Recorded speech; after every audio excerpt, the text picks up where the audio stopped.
Welcome to the Talkin VAWLS Network. My name is Boogie Bentley. Been talking a lot lately about the run that Tennessee could possibly go on over the course of the next month or so on the recruiting trail. Some big-time prospects scheduled to come off the board. We're in the midst of a dead period, so no visits are taking place, but all eyes are on the next month and the guys that are scheduled to come off the board. And we've rattled them off multiple times, right? It started with Travis Smith. We got Christian Gass coming up on Saturday. I think he's trending to Tennessee. We got Shady Hayward coming off the board on July the 27th. It's starting to sound like he is trending towards Tennessee. Juan Gaston is an interesting one in this class of 2025. Jaden Perlotti, Onus Conan Banny. But we talk about these guys and we talk about how they can move the needle. But you know the old saying, the cherry on top or the icing on the cake? Well, one guy is the entire cake. One guy is the sundae. It's not the cherry, and that's David Sanders, five-star offensive tackle, 6'6", 276 pounds out of Charlotte, North Carolina. He's the number one ranked offensive tackle in the country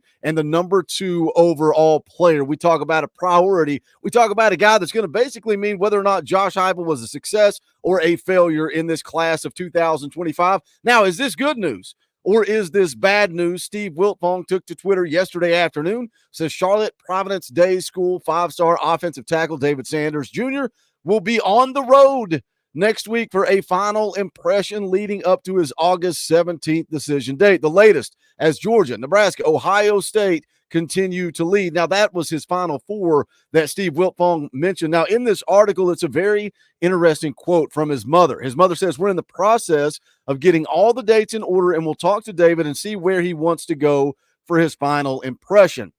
Now, she goes on to say, if he has the opportunity to get to more than one, we want to. So what does that mean? It's an interesting quote. Does he have one specific school in mind? She mentions if they have the opportunity to go to more than one, they want to, but definitely wants one last impression somewhere. Now, is that Georgia? Is that Nebraska? Is that Ohio State?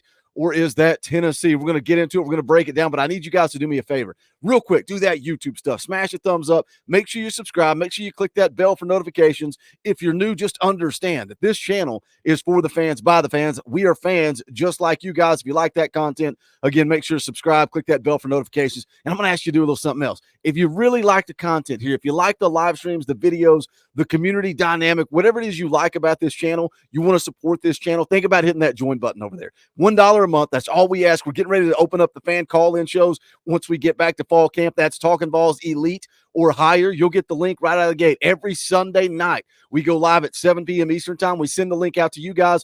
You guys come on and run the show. That's what the community is all about. But if you like it, you want to support it, think about hitting that join button. We would greatly appreciate it. But let's jump back into it. As I mentioned, you can talk about the run Tennessee can go on over the course of the next month at this point. And it started with Travis Smith. And you look at this class. You look at the current class of 2025 for Tennessee, currently ranked 13th nationally according to the On3 industry rankings, 6th in the SEC. That's got to improve, and it's going to improve. And I know we can talk about the numbers game and how other schools are taking more recruits. Tennessee's not really doing that. I don't really think Josh Heupel's ever going to do that. I think Josh Heupel looks to get the guys that he wants at the high school level. He looks to fill some talent gaps with the transfer portal, and that's roster management. It's a balance. It's different, but I still think you've got to chase that top 5 class. I don't know that Tennessee can get there, but I do think they can get into the top 10. And the reason is you look at the on 300, right? The top 300 players in the country. And I think that's where Tennessee has an opportunity to really add some guys, move the needle, as I've been saying the last couple of weeks.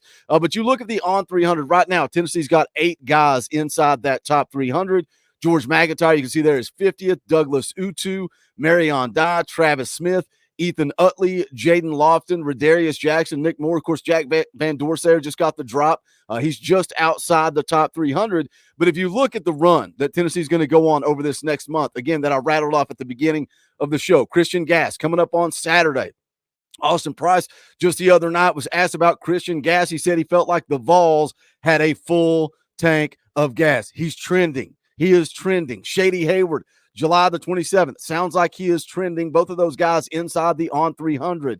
Juan Gaston on August the 2nd. I'm not sure there, but I think Tennessee has a shot. He is such an interesting guy because he doesn't talk, and everybody's trying to speculate and figure out where he's going to end up, but nobody really knows. Again, Jaden Perlotti, Onus Conan Banny inside the top 300, but then the cherry on top, or excuse me, the cake. He is the cake. These guys are the cherry. You have an opportunity to take that number from 8 guys inside the top 300 to possibly 13 or 14. But again, the one we're talking about today, the most important guy is David Sanders. So let's talk about this just a little bit. Let's get the profile up on the screen. Again, 6'6", 276, 5-star offensive tackle. So what do these extra visits really mean? Well, let's break it down. Let's get into Steve Wiltfong's most recent comments, because a lot of people talk Ohio State, right? Steve Wiltfong said Ohio State, Tennessee are the two programs that I think are in the best shape for David Sanders. This was on Monday.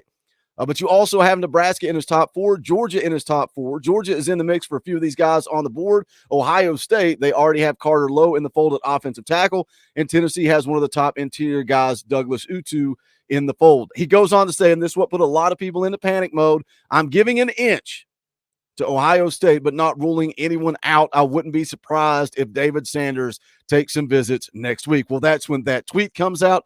That's when the comments from David Sanders' mother come out, and we know that he does want one final impression. Now, what has Volquest said? They Austin Price and Volquest have remained constant through this whole thing. Tennessee remains in a good spot. Nebraska, called Nebraska the dark horse with the Huskers impressing him, but we just don't see him going there. Ohio State feels good, but we still like the Vols. So the APs of the Ohio State world like where Ohio State is at. AP in the Tennessee world likes where Tennessee is at. Now, this is what David Sanders had to say about Tennessee. Said, I just love Tennessee's coaching staff, Coach Heupel and Coach Ellerby. They do a great job with that personal connection. I think out of anybody, they do the best job calling, texting, just staying in contact with my parents, building that relationship. David Sanders is all about family. Said, I just feel like you can be yourself at Tennessee. There's nothing you have to do differently, even though it's a big SEC school that wins a lot of games and is in contention for winning national championships year in and year out. That's a place you can go and freely be yourself. Feel like you can go there, develop, and be the first big-time offensive tackle to come out of Tennessee. They have everything you need to be successful there. Now, we've gone through that quote before, Mr. Sanders. Darnell Wright, top 10 NFL draft pick. You can come follow in his footsteps, develop and grow under Glenn Ellerby, and we will put you to the league alongside Darnell Wright at the offensive tackle position. So what do these extra visits mean? And again, you look at the top 4, Tennessee, Ohio State, Nebraska, and Georgia. And Nebraska was kind of this wild card when he put out that top 4, because all the Clemson fans have been saying David Sanders grew up a Clemson fan. He's coming to Clemson, yada, yada, yada. That's all they kept saying. And I kept arguing with that. Then it was Georgia fans arguing with them. Now it's Ohio State fans arguing with them. But he drops to top 4, and there's no Clemson. There's no Clemson listed. It's Tennessee, it's Ohio State, it's Georgia, and it's Nebraska. And that's this wild card to me. And is that what this extra visit is all about? One last impression. Is that what it's all about? Because he's got a good relationship with Dylan Raiola, who is at Nebraska. Does that relationship get them an extra visit? Because when you go back and you look at the officials, he took officials to all 4 of the Final Four schools, right? Tennessee, Ohio State, Nebraska, Georgia. Took all officials there. But then he took extra visits to Tennessee. He took extra visits to Ohio State. Everybody thinks Georgia is in last. Are they in it? Maybe hanging on by a thread, but nobody really thinks Georgia is a contender for David Sanders. So is this all about Nebraska? Is this wanting to take that extra visit to Nebraska? So how are you guys feeling if he takes a visit to Nebraska but not Tennessee and not Ohio State? Are you going to be in panic mode? What if he takes a visit everywhere but Tennessee? As of last night, Austin Price over at Volquest said nothing is scheduled as of yet. But, of course, Tennessee is working to get something on the calendar with David Sanders. So is this good news or is this bad news? I think for me, I'm not too concerned about it until he schedules a trip somewhere and not Tennessee. Does he visit all 4? Does he visit 3 of the 4? Does he visit Nebraska? It's going to be interesting. But what do you guys think? Jump into the comments section, because I'm not really sure. I don't know how to take this. We talked a little bit about it last night during the EA Sports College Football stream. Shout out to you guys. That was a blast. We still have some spots left in the official Talkin VAWLS Dynasty. If you want to be a part of it, the link to the Patreon is in the description below. We're going to get fired up within the next week or so. All of you guys that are in there, go check your messages, because we are picking teams as of now. But we still got some spots available if you guys want to jump in. But we were talking about this last night. I don't know if it's good news. I don't know if it's bad news, but that's why we come here to talk about it, speculate it. That's what we do at Talkin VAWLS. Do me a favor on the way out the door. Make sure you smash the thumbs up. Go check out the official merchandise of the Talkin VAWLS Network. You can do that at bonfire.com/store/Talkin VAWLS. Also, shout out to the members of the channel. I appreciate your support. That's what keeps the lights on around here. But that is going to do it for this one. This is the Talkin VAWLS Network. My name is Boogie Bentley. Go Big Orange.